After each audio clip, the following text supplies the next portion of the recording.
What's going on, guys? This is Frank Hatzis, and you're in Rope Dart School.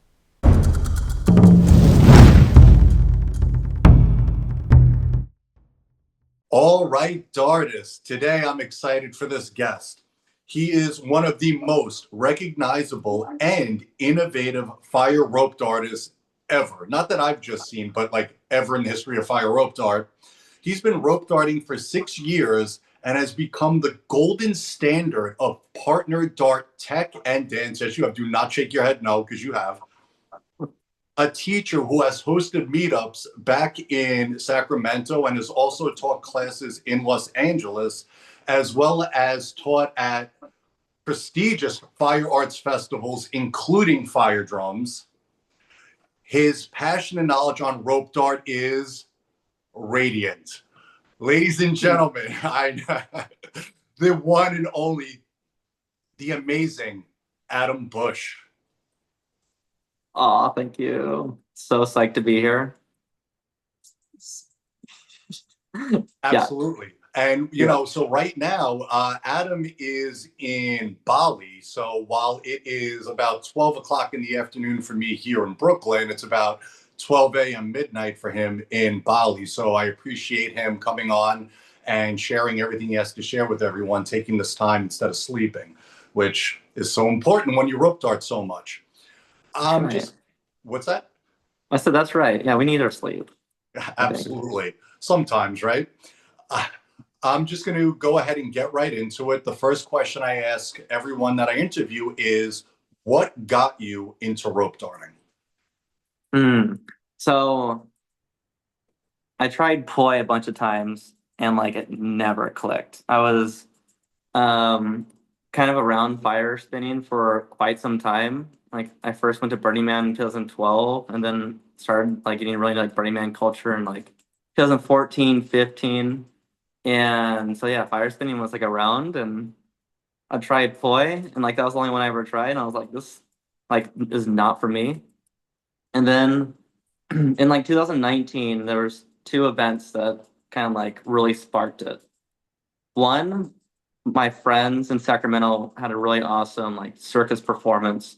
And I just like I'm like looking and seeing all my friends like on stage and like they're like killing it right now. They're having so much fun. Like I want to be up there. And then I think only like a couple weeks later, a friend taught me a neck wrap of a rope dart at a party. And the feeling when I got like a just a basic neck wrap, it was just I think just like the feeling of using my body to move the rope dart. It like sparked this feeling that I had had for many years skateboarding. Like I skateboarded really hard for like 15 years. And I could feel like in that like just that like basic neck wrap, like some of the best feelings I ever had skateboarding when I like hit like a trick like just right. So it was like right there. And so then I made a rope dart out of like rope and a couple tennis balls and I just started going for it. And yeah. And the rest, they say, is history. And going for it, you did, because holy cow! I mean, it's in the. You know what I like when I see dartists that they get really big and they stay really big, as opposed to getting really big and then dropping off. You're staying really big and relevant, and you're certainly inspiring a lot of folks. I even mentioned to you that, with some of the tutorials you put out and some of the things you're doing with Dartner, with Partner Dart, you're a very aspirational dartist, meaning that it's not that you just inspire folks to rope dart, they actually want to go out and rope dart just like you. And I think that's a huge contribution to the rope dart world for anybody that, might need a shining light to lead them into a certain direction. And you've certainly been that for quite some time now. Super impressive. Oh, thank you. That feels really good to hear. Yeah, well, it's true. And it's funny. I didn't realize that you skateboarded. I was a skater too for many years. I actually just spoke to Chino Ortega the other day, who also skated for years, and Cassidy Barney. And I'm just seeing all of a sudden rope dart and skateboarding. There must be some allure that attracts the same type of personality, because so many dartists I speak to, like, yeah, I skateboarded for a while, it was great, and then I kind of transitioned to rope darting. I saw somebody do it. Yeah. Yeah, no, I've noticed that too, and it's been like really funny. And when I think of like the different parts of skateboarding, I kind of see like those different areas within rope dart too. Like there's like, it's like very trick based, right? But then there's parts of it that are like really focused on style and form. Like some of my favorite skaters are like the ones that do simple things but like perfect, you know. And then, but then also I love like skateboarders that like go like create like really like technical things too. For me, and I also think like the way skateboarding is really good for plane control because we're constantly thinking of a 180 like 360 like kind of like movement. So yeah, it's just like all these like really cool like things. And I was starting to get like I was like 29 when I started rope darting, and skateboarding started to get way more painful. And so like I'm just like, and I literally liked my skateboarding community for a long time, but also like the quality of like my friendships like was dwindling to like only a few people that I really liked. And then once I got into like rope art and like flow arts in general, I was like, whoa, all the people that I'm meeting are like way more like my vibe, like very like way more open. Um, so yeah, like for me, it was like a really cool transition to like the thing I spent like I would just like think about all the time, and like what I put my like physical energy into like transitioned into this, and it's just like but the benefits of it just besides the movement were like just far more greater. Absolutely. And I would say that, the community, not just the rope dart community, but the fire community as a whole worldwide is exactly like you just described it. Even adding to it, it was just very warm, welcoming, very inclusive. And I was coming, and I love martial artists, and I'm a martial artist in my heart for the rest of my life. But when I started rope dart, it was trying to convince martial artists to learn it, and all these things. And I got to be honest with you, martial artists um, can have a bit of an ego, and they would make a lot of excuses as to why it didn't work, why they couldn't do it, and blah, blah, blah. And then I did my first fire retreat, Wildfire, and everyone that was there that was into rope dart just soaked it all in. There were no excuses. There was no anything. They just were there to sincerely and genuinely and lovingly learn this art. And the martial arts world I'm seeing is starting to catch up with that mentality, because while I found martial artists to be a little bit more standoffish, what I think the martial arts world is realizing is that the flow arts world doesn't care what you think. We're going to rope dart anyway. We're going to Yeah. share what we love to do anyway. We're going to be innovative anyway. So you can either jump on board with us, or you could just go somewhere else and cry in a corner. And I feel like and I love, guys, I'm a martial artist, I'm telling you, but this is what I've experienced. It's true. But the martial arts Mm. world is finally, believe it or not, starting to catch up with the flow arts world in their approach to learning new things. So I'm here for it. That's so cool. When was the Flame Festival? Was it Kinetic? Wait, what festival did you teach at? Like you just mentioned? A Wildfire Retreat. When was And that, that? oh my goodness, that was back in 2009, maybe? Wow, that's Yeah. crazy. Yeah, it was a long time ago. I'm old, man. I've been around the block a few times with a rope dart, as a lot of you guys know. So You've seen it all. yeah, I've seen. Well, yeah, and then there's guys like you that come out with this partner dart stuff, and then I realize, man, I haven't seen any of it. It's all new, and it's still coming out. So we love that aspect of it, and you're certainly really the front runner of partner fire rope darting. I mean, who else other than you? I know you have your partner. I'm not sure of her name, but I just caught a video this morning, and I know you. Marla. What's her name? Marla. Marla. Shout out to Marla for keeping up with Adam. And then, you've also done things with the legendary Sam Toby Flow Mayhem. So you're just Mhm. really this guy that's pushing this aspect of rope dart that didn't really have a voice for very long. And now all of a sudden, I mean, I look at Sarah, and after my baby's born, I'm like, yo, we are copying what Adam is doing. Like, we got to practice this. I've seen some of your partner stuff. It's pretty sick. It's okay, thank you. But we got a lot of work to do for sure. Now, like we mentioned, you're currently in Bali right now, and you've been traveling around the Far East. Mhm. What made you jump that far away? Adventure? Do you know folks? You're far. Yeah, I've always wanted to travel to like Southeast Asia. I've like I haven't really done very much international traveling in my life, like only in the last couple of years. And we had all those crazy fires in LA in January. That did not make me want to be there. I saw some friends come out to Thailand, and then I started seeing what was going on at in Pai Paradise Circus, and I was just like kind of thinking like at this time in my life, um, as like a flow artist, fire performer, this seems like the place to go just to like one, get out of the country, go to Thailand. I've always wanted to go to Thailand. I love Thai food. I've always been interested in Buddhism.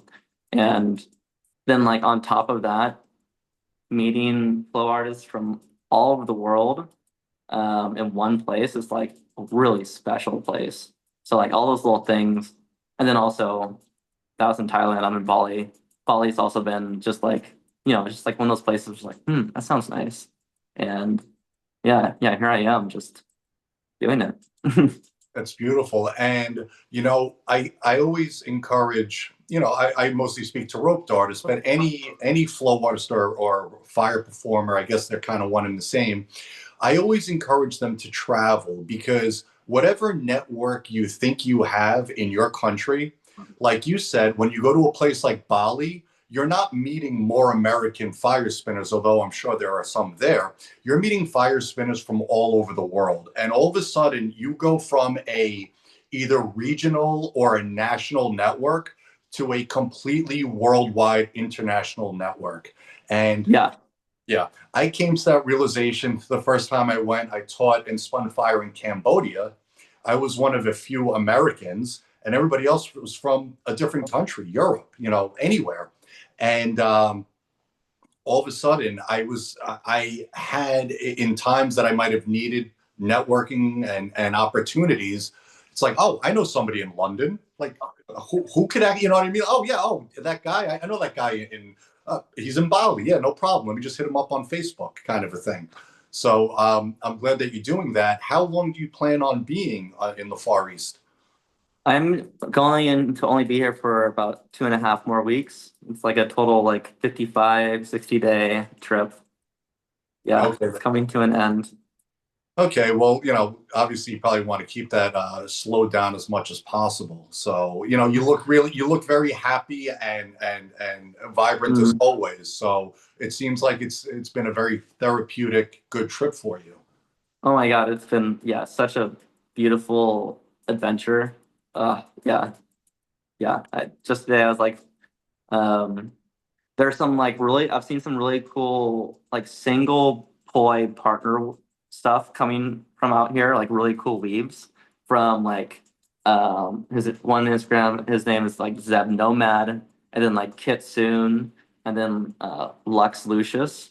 And I've just been starting to like meet these people and like try like just like taking apart like it's just like one poi partner and like it's like it's like a short rope dart really.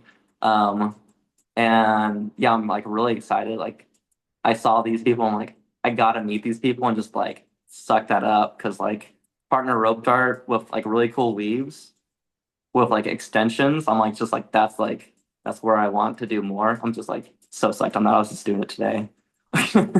Heck yeah. Yeah. And you mentioned Kitsune. You're talking about Kitsune, the rope artist and puppy hammer stylist. Yeah. Yeah, we love Yeah. them. I met them back at EJC in England in 2019, but we started to develop a relationship online as it happens nowadays.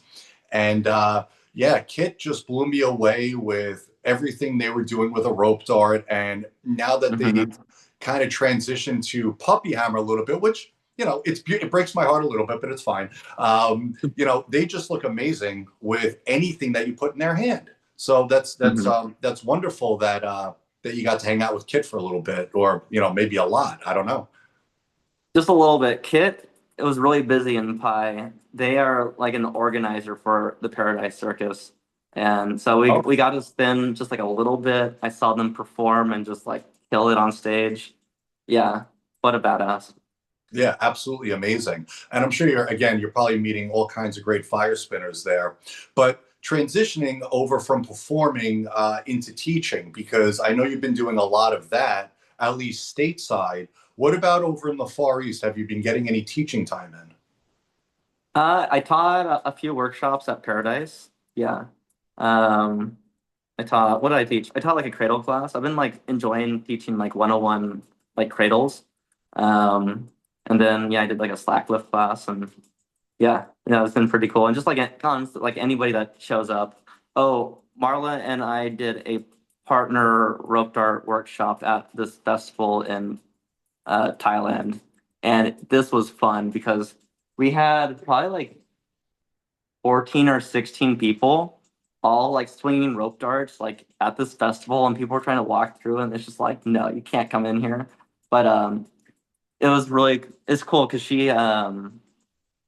I started noticing her performing at Paradise, and I was like, oh wow, I really like her style. It's like a very uh like passionate, like dramatic kind of style. Um, but I also saw that she also does like partner rope dart stuff, and like specifically like one rope dart in Sunrise, and it's like a really cool kind of like way a second person can come in and leave. But so we were just like chatting. We're like, oh cool, we both are into this, and so we just like threw it down this rope dart workshop, and just like yeah, a lot of people had a lot of fun, and it was just like pretty magical. My first weekend in Thailand. I'm sure of it. Now, is Marla from the States as well? She's from Spain. Oh, nice. Yeah. Okay, so you met Marla there. You didn't travel to the Far East with her. No, yeah, no, I knew she was here. I was just like psyched to see a rope artist, and then we started playing around, and we're like, let's make an act for Paradise and perform it there. Because yeah, like um, still like yeah, there's not too many partner rope dart pieces out there, and there's been a couple. Like I've like done my research. Like I've like dove into like conclave videos.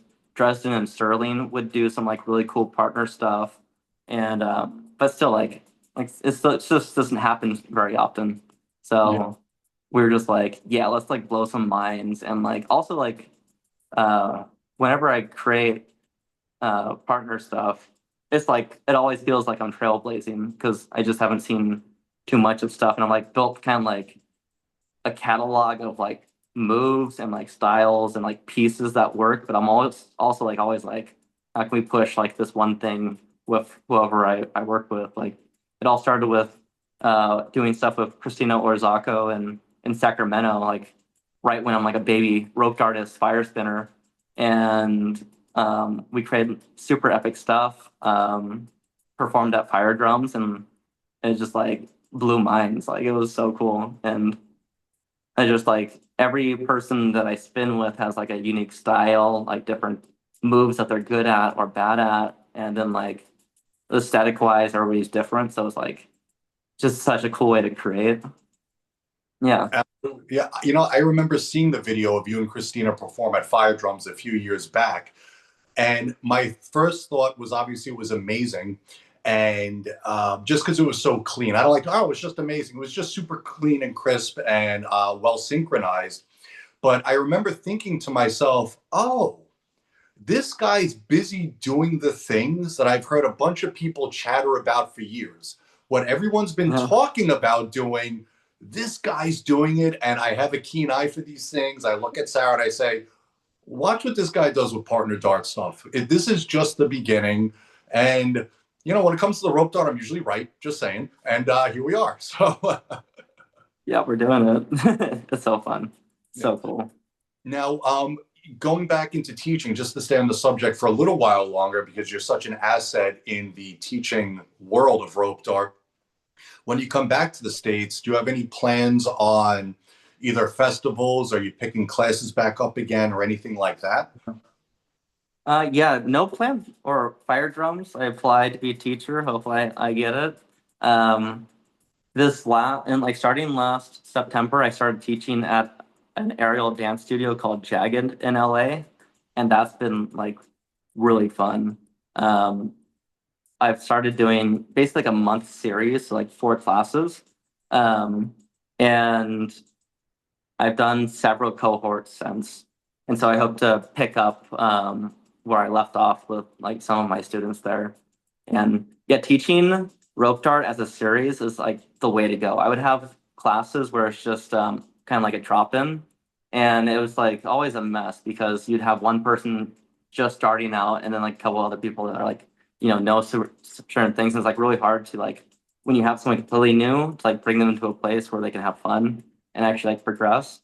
So once I started doing series, it was like level one series. It's just like 4 classes. And just go through like all the basics, kind of like very similar to like what you teach and how you teach. I definitely like that's where I got it. It makes the most sense. um, and then taking like a student from like like their first class to like 3 months later is a thrill because like being there for like their entire foundation and like when you start teaching for that long, you start to realize like, oh wait, that like just the weave of like you're using your hand and like that dip behind your back is like such a crucial thing for doing like a basic wrap, like any like dragon wrap. And it's just like little things started clicking like, okay, if I get people doing like this in class one, in class three, they're gonna be able to throw a dragon wrap like very easily because their wrist knows how to snap. And just like it's so cool just to keep on building and it's like, oh, remember like 3 weeks ago when we did that one thing? All right, we're gonna take that again with the thing you learned last week, and then like boom, you have this. It's it's been really cool. Sure. I mean, I think teaching rope dart is by far and away the most rewarding aspect of rope dart I've ever personally engaged in to watch students grow personally. I mean, I've teaching for a long time. I've had students say that, I'm full of analogies and things like that. And a lot of these analogies I say, students have said to me, wow, that like, I loved all the tech, but it was actually just that one thing you said that completely changed the way I do things. And for any darters listening out there that are interested in teaching, you could take a huge page out of Adam's book because I agree 100%. Your best bet when teaching rope dart is a class series. Once a week, however you can manage that, because they'll learn stuff. They have a week to practice it. Go back, learn new things, practice it, and you just keep building on these skills. We tend to do more workshops in New York City, like a 3 hour block on a Sunday, because it's hard to book consistent class times in any studio in all of New York City. So, in other words, we might get a studio for, say, 6 p.m. on a Monday, but that following Monday, there's no guarantee we'll be able to get it again. So, Hmm. always, think with the end in mind. For anybody listening, always think with the end in mind when adopting Adam's approach. Go with the class series. It's way better for the students. It's going to be way better for you. And yeah, and if your only option is to do like bulk 3 hour workshops, that works as well. But class series is Hmm. the way to go. Yeah. Yeah. And you taught some classes at Burning Man. You're a burner. Oh yeah. Hmm. We didn't meet each other at Burning Man, but let me tell you, in 2023, when we were both at Burning Man at the same time, I mean, I just had the funnest burn running around with you, rope darting, spinning fire, just doing whatever, geeking out with Ash Steel Monday Oh night my at God. Fire Yeah. Jam, then Just drinking some red wine. That was beautiful. Go we're ahead. like in the middle. There's like a fire jam, and then you, me, and Ash just go in the dark, like on the side, and we're like in the moonlight, and we're just like teaching each other stuff in the dark. That was so cool. But Let me tell you that for my Burning Man 2023, those hours on that Monday night that the three of us spent together was 100% my highlight of that burn. There's no even close second. That was the best part of my entire burn. I had a great burn, and that was the best part. Yeah, that was so sick. Yeah, writing with you for like that like pre like performance night like meeting, I was just like I'm like writing with Frank Hatsies right now, and like this is so cool. We're just like cruising to the playa. I'm like, whoa. Yeah. Are you planning on going back again this year? Yeah, I really want to. My plans in life is like in like a really big state of I don't know what's going to happen, but I want to go so bad. Yeah. Well, it's, when it makes sense, you make it work. We didn't go this past year. And while I missed it, I didn't miss it quite as much as I thought I would. Hmm. So it's, and I love going, I love Burning Man. So but I was like, okay, years ago, because I've been going now almost a decade, a couple of years ago, if I was going to miss it, I would have freaked out. And this time around, I was like, it's okay, I can go next year, and it's still there. And all the people I want to see, they'll go. So it's no big deal. Yeah. Yeah. I always level up after Burning Man. Just like so much spinning. It's so and like yeah, it's super inspiring. Words get you down, and then by the end of the week though, you're just like I don't know. It's just like a warrior with rope dart. I've had people get upset with me because when they talk about the burn, I'm like, yeah, I just go to rope dart. I meet rope darters from, like, that's where, the big names come, you and Sam and Chino and all these big names. It's like, that's where I like to go. And they're like, well, what about the art? And I'm like, I mean, it's cool, but I don't really care. Like, you don't appreciate the art. And they start virtue signaling like I'm just some poor schmuck that can't appreciate art. It's like, no, I appreciate it, but it's not why I go. I go to rope dart, spin fire, and that's it, because that's my life. My life is rope dart. So I don't. I mean, like it's our art form, you know. Like and Burning Man itself is like historically like a huge part of fire spinning, like the history and like how it's like developed. Like so many people come together for it. Like the conclave is like as far as like just like groups like building stuff for years. Like Burning Man is kind of like a mecca historical place for modern fire spinning, you know? Yeah, absolutely. And I believe it originally started up in kind of like I'm going to say somewhere in between San Francisco Bay Area and Sacramento, right? It started on a beach somewhere over there. Stinson, I think Stinson Beach. Yeah, yeah. Okay. And then it obviously got so big that they had to move it into, Playa, Black Rock City, Nevada. So, Mhm. yeah. Well, I mean, if you do go this year, I do hope that you'll be dropping some rope dart knowledge and teaching a class, whether at my camp, Vulcan Empire, or you camp with Camp Kinetic, which is like, Yeah. that's the who's who of like fire spinners that you want to be in here. That's for sure. So, We have a pretty sweet group. I'm last year I was like the lead. Like so like yeah, we have a lot of different groups like conclaves and like groups from like Denver or Hawaii. And then I'm the camp lead for the group of people that aren't in a group of people. It's like the miscellaneous like group, which is where I thrive. lost Um puppies, the lost yeah, I get all puppies. the lost puppies and yeah, it's it's really cool. I love that camp.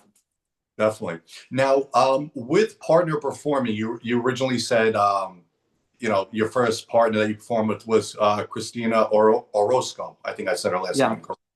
And Hmm. it was just this stroke of genius that you guys saw that you can make this better than anything else, or We were in a my like my circus group that like pulled me in when I was just like starting out with rope dart.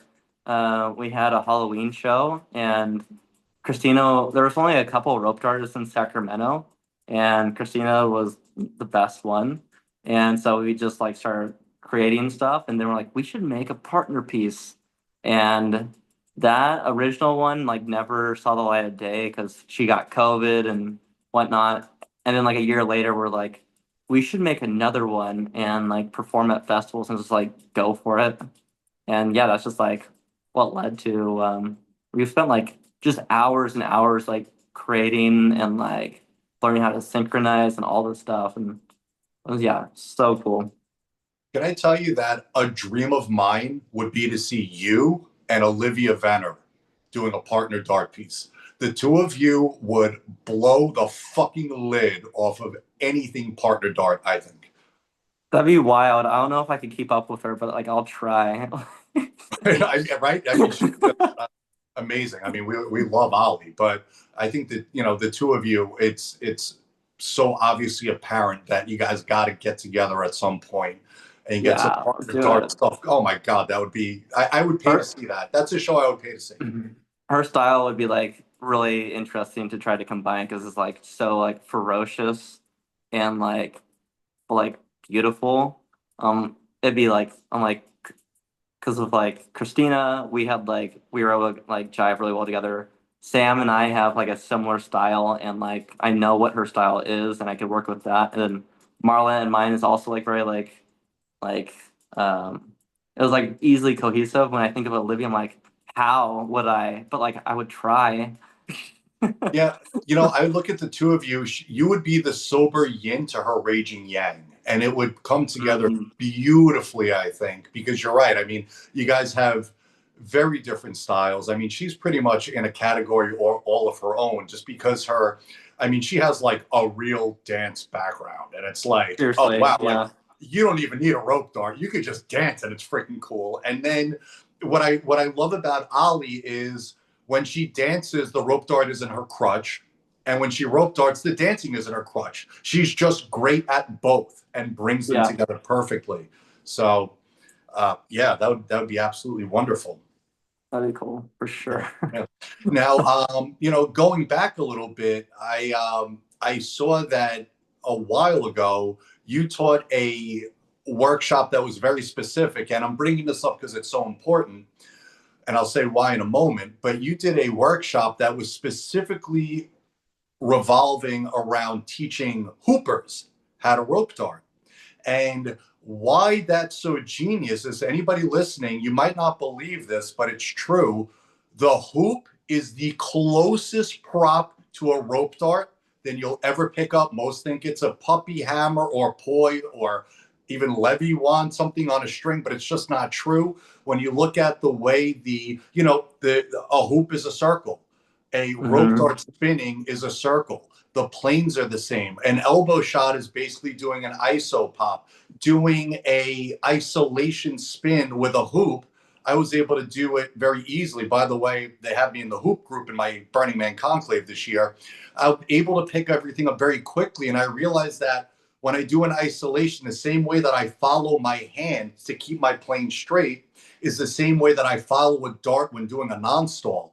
And just pulling Mm. so much of rope dart from hoop, pulling so much hoop from rope dart, the class must have gone famously well with the hoopers that you taught. Yeah, I think it went pretty well. Yeah, there's like just when I think of like the way you move your neck, like arm tracing, I didn't even think about the non-stall.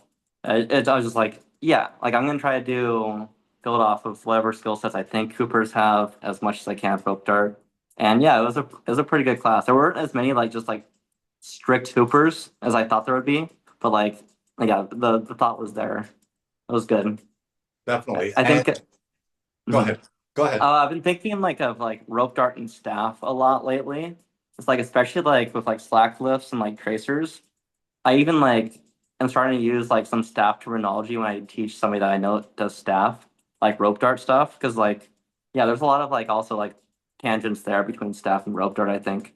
And it's like I've been learning like a lot of contact stuff lately and it's so hard. And but I could it's just like fun to try something and be like, where at what point is like this gonna converge with rope dart in ways that I never thought, you know? Definitely. Yeah. Go ahead. Oh no, that's it. Yeah.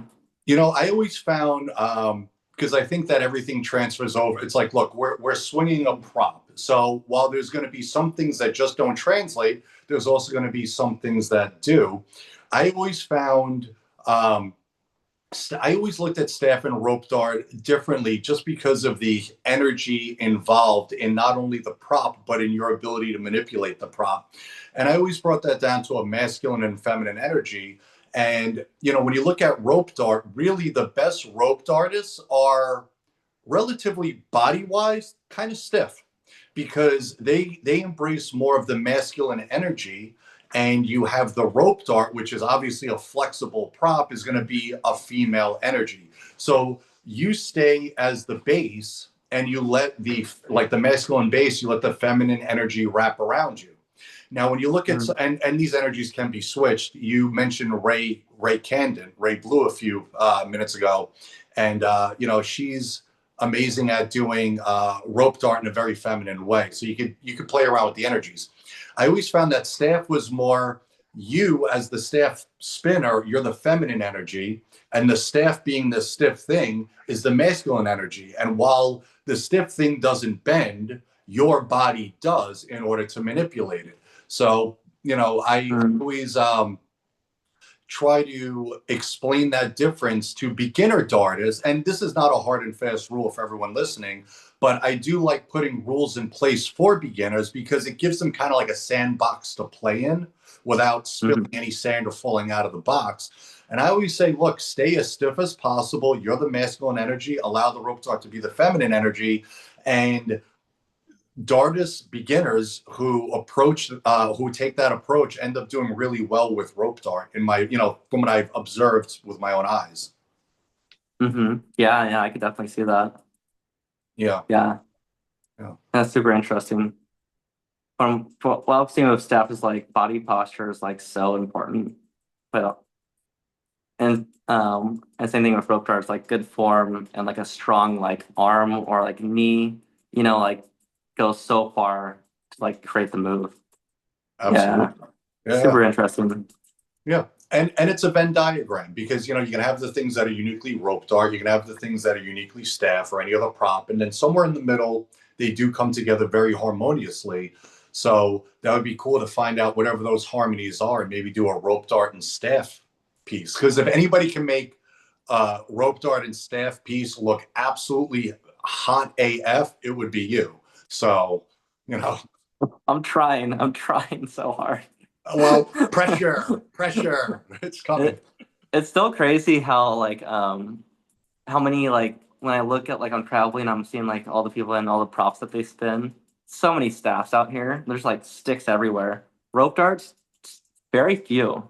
Like there's it's still like and like you see tons of poi, tons of staffs. Rope dart is like still a new kid on the block as far as like props go. Like Definitely. maybe not so much in the US, but like when I'm like around other places, it seems like it.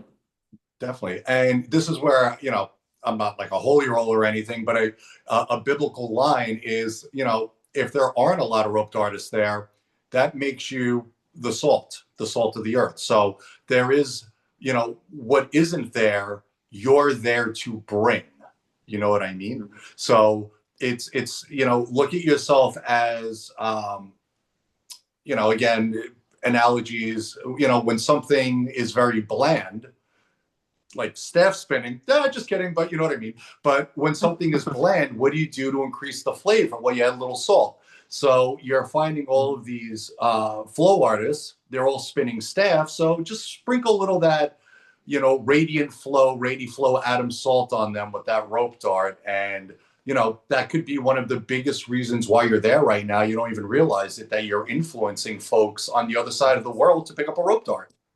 That's right. Yeah. They love the tracers and slack lifts because they're like kind of staffy moves.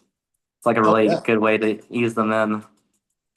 Yeah, and they just, I tell you, I mean, you came out with the Scorpion Tracer, that was a few years ago, and oh man, I remember getting it the first time I got it. I watched your tutorial and I went, Such a ooh, that felt good. So, yeah. I'm sure a lot of that feel good, because look, I've spun a staff before, it feels great. It was more martial arts staff, but to get that smooth tracer feeling, or that smooth, we call it sticky dart, slack lift kind of a thing going. Yeah, I could see it being almost orgasmic if you can get it as fluid as possible, Yeah. Yeah. for sure. Shout out to Chino for coming up with the continuous slack lift.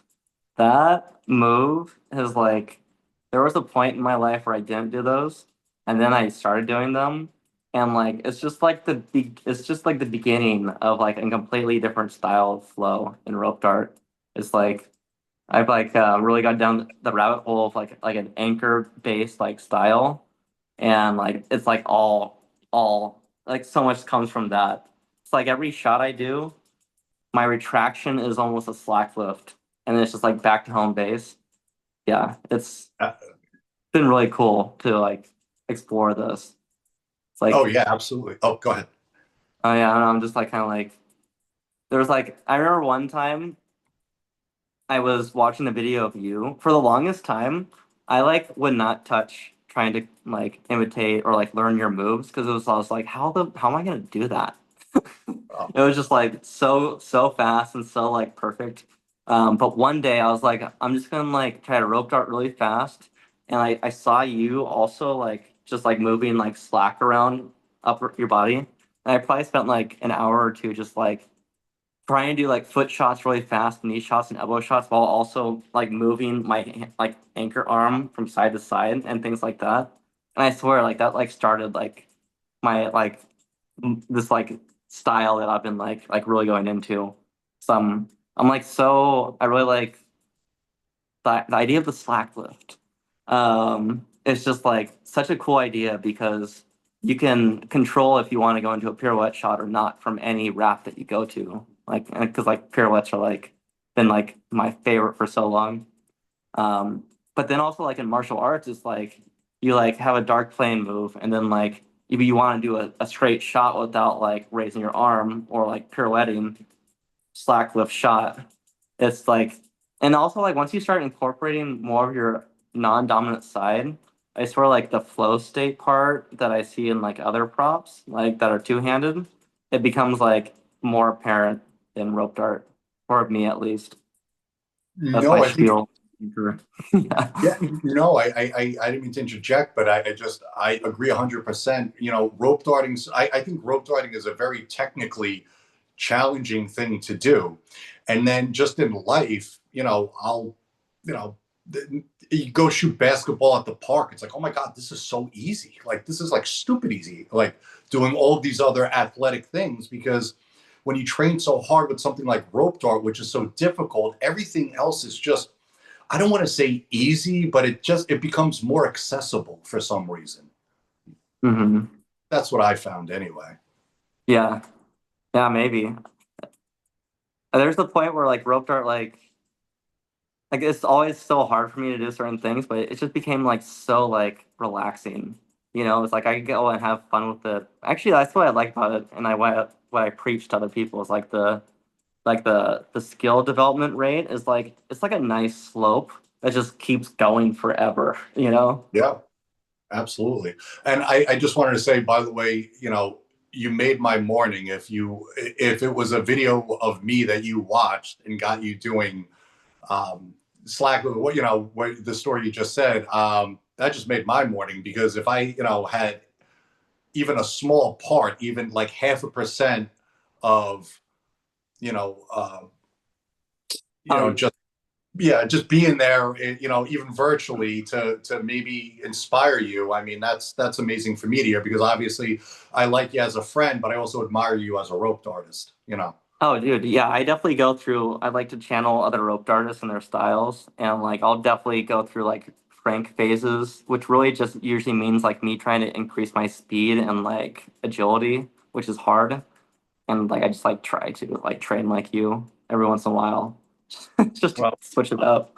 I would say that if I have any speed at all, I do attribute that to kettlebell training. I train with kettlebells a lot, and Hmm. if there's anything that not only will give you more speed, more endurance, but you're taught like the rope dart in some ways operates like a kettlebell, where when you do a kettlebell swing, you have this weight pulling away from you that you need to, stabilize with your trunk. When you look at Hmm. rope dart, it's the same thing. When we shoot a rope dart, we don't go with it.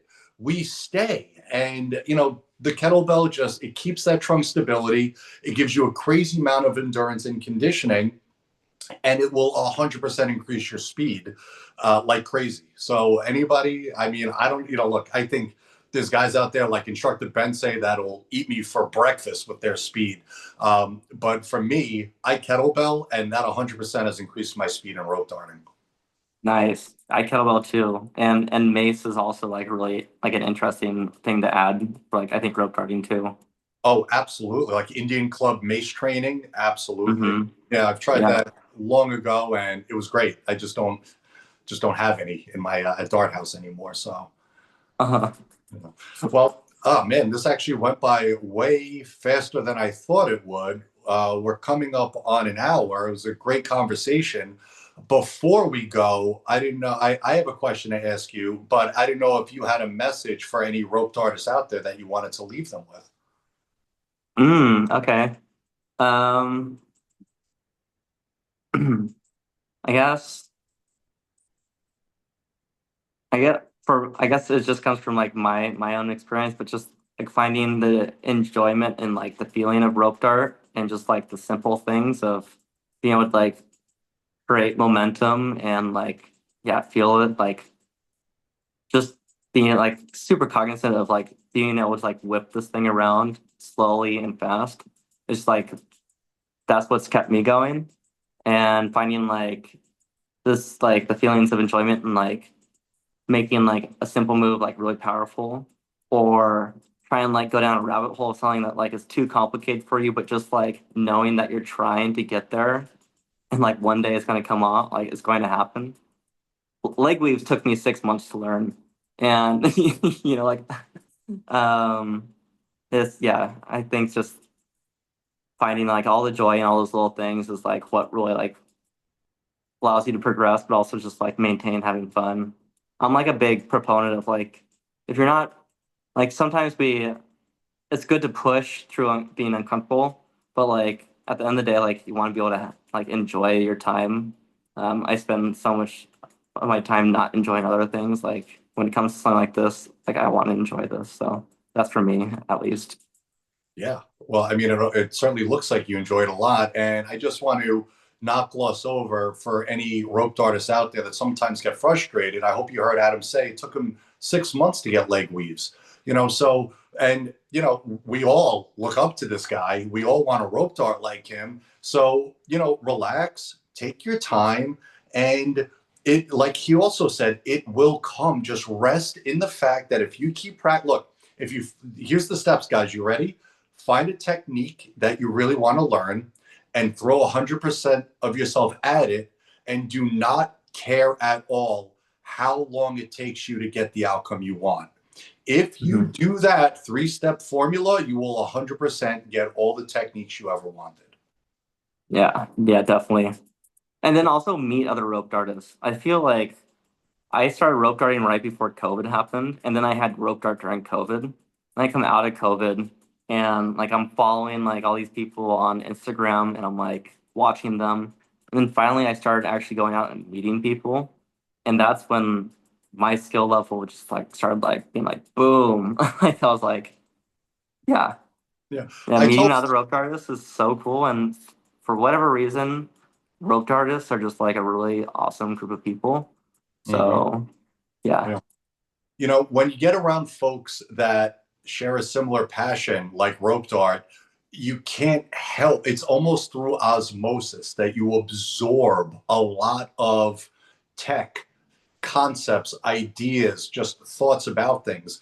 I tell folks all the time, like, the internet's cool. I love watching everyone's videos. But if you really, really want to, number one, get great at rope dart, and two, actually make a name for yourself doing it, shut the camera off, get the hell out of your backyard, and you need to travel and meet rope darters, even if it's in your own country, if you can't fly international, whatever it is, get in a car, get on a bus. I mean, we had a guy, we filmed a video years ago, we're talking over a decade ago, Loki Avero, he took a bus from Chicago to New York City to come and be in this video with me.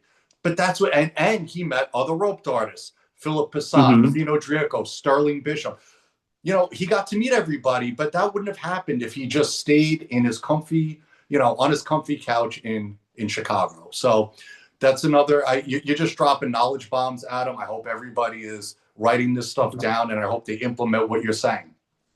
The last thing I'm going to ask you is, of course, what I ask everyone, and that is, if you had the opportunity to train, rope dart with anybody for one weekend, Friday, Saturday, Sunday, one person, can only be one, who would that rope artist be? Anywhere in the world, living or dead, doesn't matter.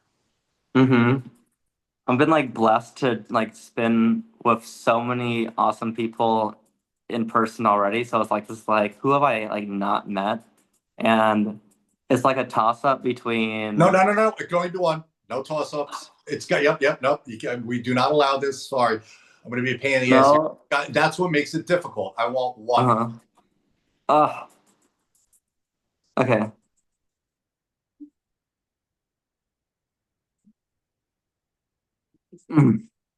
I think the person that would challenge like my style and make me like change the most would probably be spinning with Ben Kennedy for like a weekend. It'd be like Great. completely like way different style, way different like goals, and it'd be like really cool to be like, let's go into that world. Heck yeah. And, as someone who has had the opportunity to train with Ben a few times, I'll tell you that he's one of the best guys you could ever train with. He's just a great dude. I can't, like, I did a podcast with him the other day, and I'm like, guys, you don't understand how he comes off in his videos. That's exactly the guy you get in real life. He's just a warm, welcoming, friendly, deadly mofo with a rope dart. And Yeah. yeah, I wholeheartedly would co-sign on that. And you're right, for all the right reasons. You guys have very different styles, and you would see this like eclipse of Adam Busch into this more martially tech. And let me tell you something, I'm here for it, man. I'm really here for it. Yeah. That'd be super wild. Be cool. Yeah, And he seems like an amazing person. So he yeah. is. Well, if you had any interest, he will be teaching at Dart Arts this year. If you could make it out to Dart Hmm. Arts. We actually have Oh yeah. quite a few West Coast guys coming out. We have a whole Portland, Oregon cruise coming out this year. So we got a lot of folks coming, and Hmm. it's going to be great, but it would be better if you were there. Oh yeah, I want to go. I want to go super bad. Like if it opens up or like it makes sense in my life, I'm going. Okay. Yeah. Well, I that would missed be. the last 2 years and it's a shame. And let me tell you something. It's getting better every year. It really is. As an organizer of it, we look at what works. We looked at what doesn't. We enhance the things that work. We got rid of the things that aren't, and we're really carving this beautiful statue of Dart Arts. It's great, and we would of course love to have you. I mean, you're such a prominent person in the rope dart community. It wouldn't be the same without you. Oh, thanks. Yeah, I want to meet the East Coasters. Like there's so many of you on the over there that I haven't met. It'd be Definitely. really fun to see him Yeah. like Casty spin in person would be really sick. Oh, he's like as nasty as he is online. That's as nasty as it's in. It's actually more wild because you're watching it and you're rubbing your eyes because he's doing it with like a 6 petal lotus head on fire in a fire circle. It's just like, how is he doing this? So yeah, Yeah. no, yeah, he's wild. And just so we're clear, Dart Arts pulls from more than just the East Coast. We get West Coast, Middle Mhm. America, Canada, Australia, Europe. I mean, it pulls from everywhere. But Yeah. definitely a huge East Coast presence, of course. I just haven't really been in the East Coast, so yeah. Definitely. But Well, also yeah, can. Anyway. Yeah. what was it? What'd you say? Nothing. I'm just like talking gibberish. Yeah. No, you're all good. Well, this was an absolute pleasure to speak with you this morning. I knew it would be. And thank you for taking your time. You're obviously traveling. We got crazy time zones we're working with. You still made the time for artists all over the world to benefit from what you have to say with regard to your experiences in rope dart. So, just please keep doing what you're doing. You are such an aspirational rope artist, and we see it every day. Please keep tutorials coming. I like learning from you. I know everyone else does as well. Please keep the partner dart innovations coming. It's just blowing the lid off of what's possible for a rope dart or with a rope dart, and especially adding that partner. You could, as you said, you could go to a park on a beautiful day with your friends. You could geek out. I mean, it's true. I mean, that's a real true statement. It totally is. Yeah. Well, thank you. Thanks for all the kind words. It means a lot coming from you, and yeah, keep on doing my thing. Please do. And the kind words are really easy to say. You're an absolute stud in the rope dart community. And I look forward to, seeing you soon and talking to you soon. Yeah, same. All right. Well, enjoy the rest of your time. Keep being the rope dart salt on the bland steaks that are there. And travel safe, of course, and come home safe. I will. Thank you. So good talking to you. You too, my brother. Well, for everyone else, thank you for tuning in. As always, peace, love, Dart life. Dart life.